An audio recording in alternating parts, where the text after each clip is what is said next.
Capítulo 1, Parte 2. El extraño visitante. La jornada del colegio había pasado sin mayores alternativas.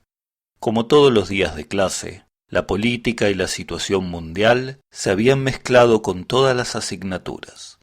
El profesor de matemáticas había resuelto, mediante ecuaciones, las posiciones de las tropas en el frente de combate, y el de historia había logrado justificar la acción de ciertos bandos extremistas, estimándola como una lógica derivación del pasado histórico en tiempos de los turcos, allá por el siglo XV. No era raro entonces que los jóvenes salieran del colegio vociferando con aclamaciones o vituperios hacia uno u otro partido, el zar o el líder popular. «¡Viva Stambuliski!», gritaban unos. «¡Abajo el zar alemán!», gritaban otros. «¡Que los serbios nos devuelvan Macedonia!». Y así, día tras día, se iban encendiendo la pasión y el encono en el corazón de los jóvenes búlgaros, quienes, desde muy temprana edad, aprendían a padecer tanto el oprobio de la guerra y la opresión de los adversarios de su patria, como las consecuencias de sus propias reacciones frente a la realidad de su tiempo.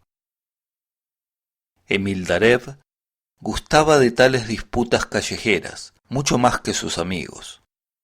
Estas eran oportunidades muy preciadas para lanzar sus ideas de avanzada y demostrar sus condiciones de buen orador.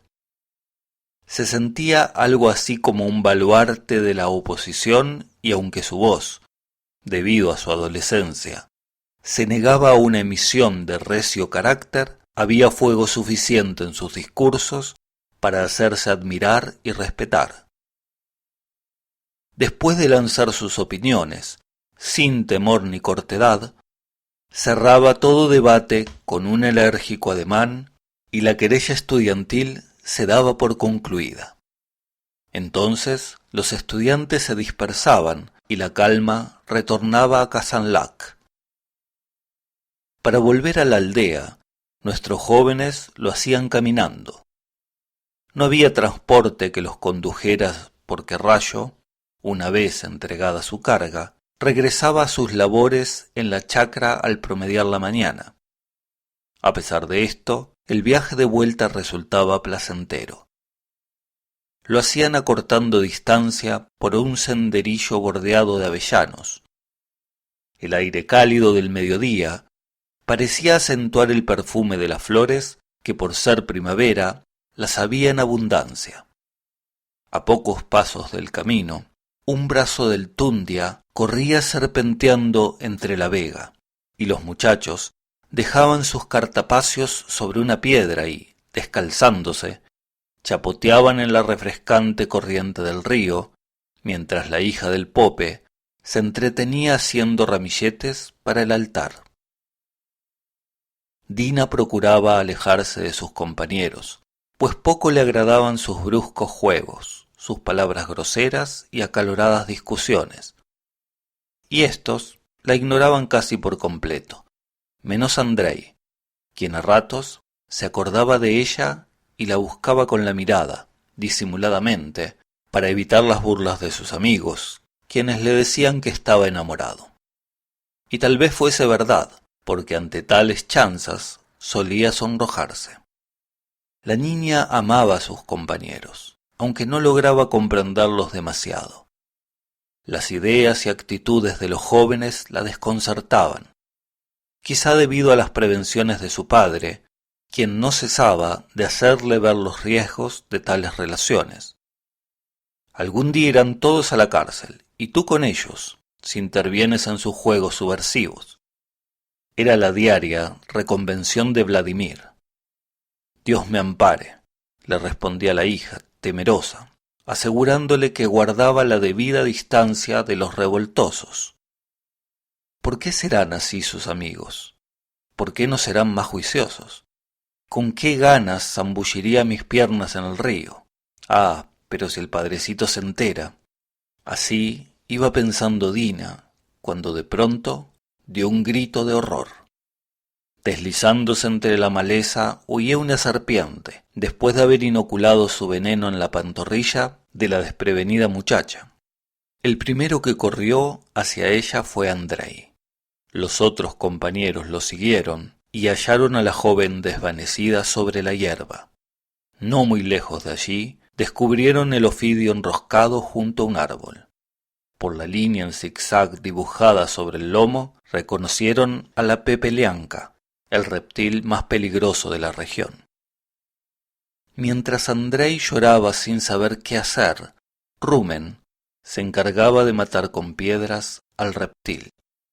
Emil y Georgi corrieron hasta la carretera en busca de auxilio, pero, después de mediodía, nadie pasaba por allí. Ve en busca de Vlado, no ha de estar muy lejos cuidando a sus ovejas. Dile que consiga un carro. Yo iré a lo de Vladimir, indicaba Emil mientras corría hacia la iglesia. Sí, allá sobre la colina se ve el rebaño, respondía Georgi, corriendo por el campo. Efectivamente, Vlado no estaba muy lejos. Georgi lo encontró sentado sobre la hierba, debajo de un árbol, tocando una melancólica melodía en su cabal, la flauta de los pastores y campesinos búlgaros.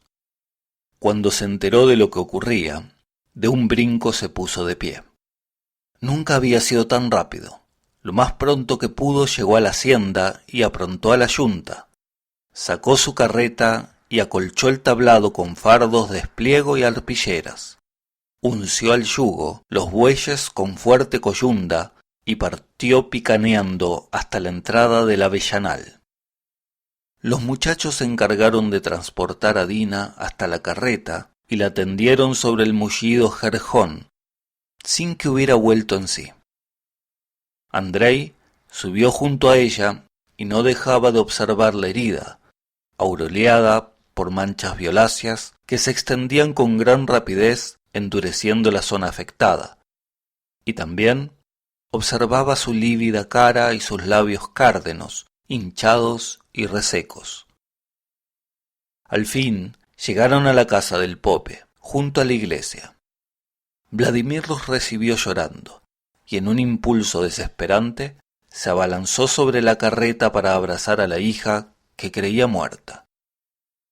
La niña volvió en sí y, moviendo apenas los labios, pidió agua.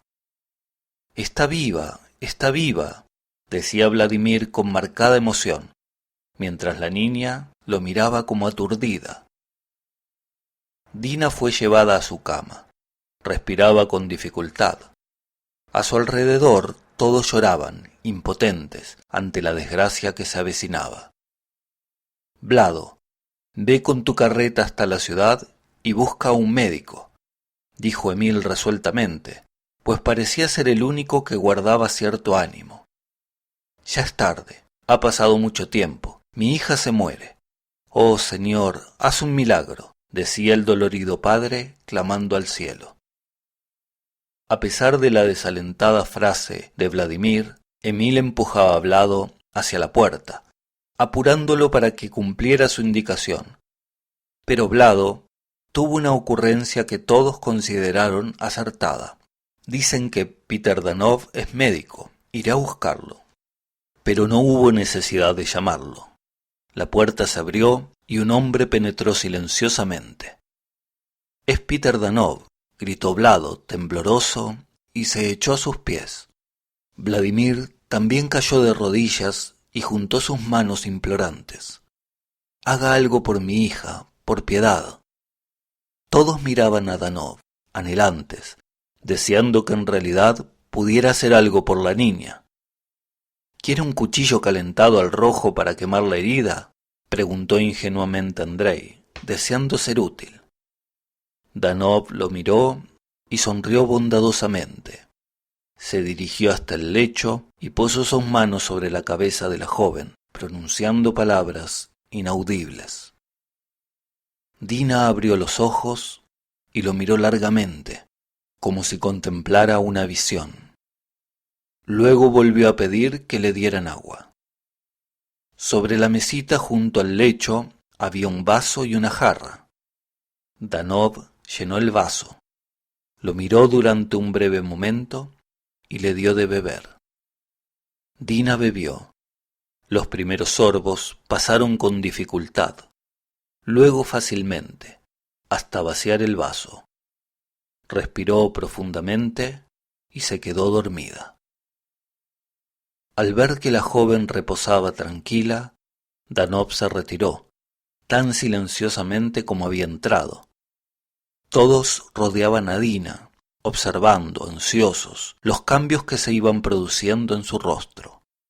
Nadie supo cómo y cuándo Danov se apartó del lugar, así como nadie supo quién lo había llamado.